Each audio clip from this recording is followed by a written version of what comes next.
So good day mga paps. So ito ngayon subukan natin to kung parehas ba talaga ng one seat ng Winner X150 sa plus natin.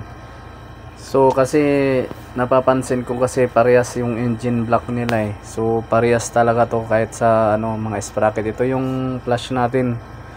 So babaklasin natin tong rear sprocket nya.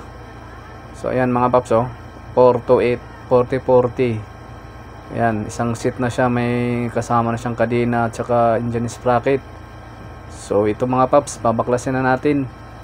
So ito na mga paps, nabaklas ko na yung gulong. Ayan nabaklas ko na rin yung sprocket. Na moment of truth. Ayan mga paps, pang Winner X talaga yan. One seat. So parehas sila mga paps ng butas sa sprocket niya. Ayan parehas siyang butas, walang pinagkaiba talaga, swak na swak. So kakabit na natin tong 4040 kasi ang stock kasi nito sa atin ay 4020. Maglalaki ako ng gulong sa likod, kaya kailangan ko ng medyo malaki na yung konti na sprocket, kaya nag 4040 ako. So ayan parehas talagang butas nila mga paps. Pasok na pasok ang pang Winner X, one seat yan. So ayan pasok talaga. Medyo malaki lang kasi 4040 kasi ito eh. Ayan so, papasok na natin dito. Pasok na natin sa flange hub. Pasok. Yan ang sinasabi ko. Kaya maganda talaga ang flash natin, kasi kung magpalit man tayo, di dyan na tayo sa genuine natin ipalit para hindi na pabalik-balik na masira agad. Yan mga basher, iyak-iyak naman. So yan mga paps, tip lang pang Winner X, pasok lahat, pati engine sprocket. Susubok natin to. Yan, susubok natin yung engine sprocket kasi stock.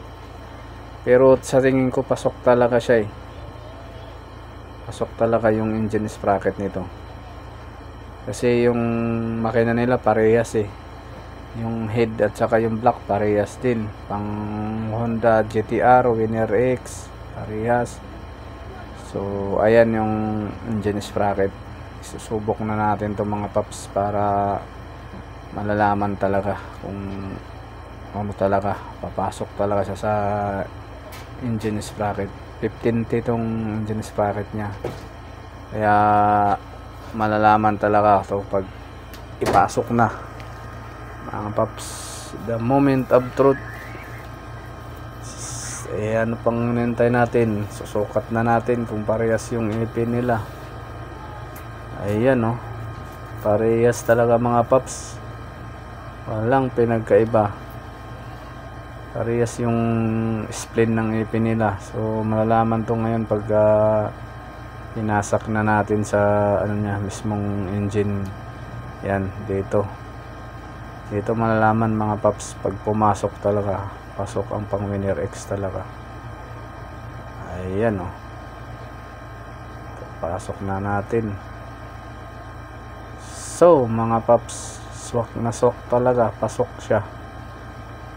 Ayun pang Winner X, one seat, pasok sa Honda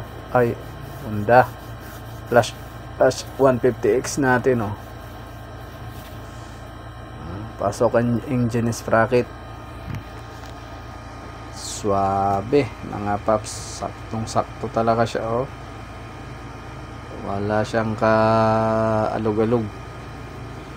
So ayan mga paps, tip ko lang sa inyo, kung magbili kayo ng isang set pang Winner X na para swabe ang datingan. So ayan, maraming salamat mga paps. Subscribe na lang sa YouTube channel ko at pa-share to para malaman din ng iba, makakuha sila ng kunting idea. So pang Winner X talaga yan ito nakabit ko na yung kadena nya, swabing swabe.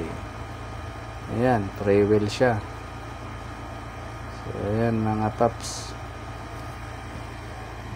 So maraming salamat sa panonood mga paps. Travel show. So kung magpalit kayo ng one seat ng kadena at saka engine sprocket, ay pang Winner X na yung ano niyo, para genuine. Walang pinagkaiba talaga, parehas talaga sila. Magkaano lang sila sa ano lang, pangalan lang. Okay.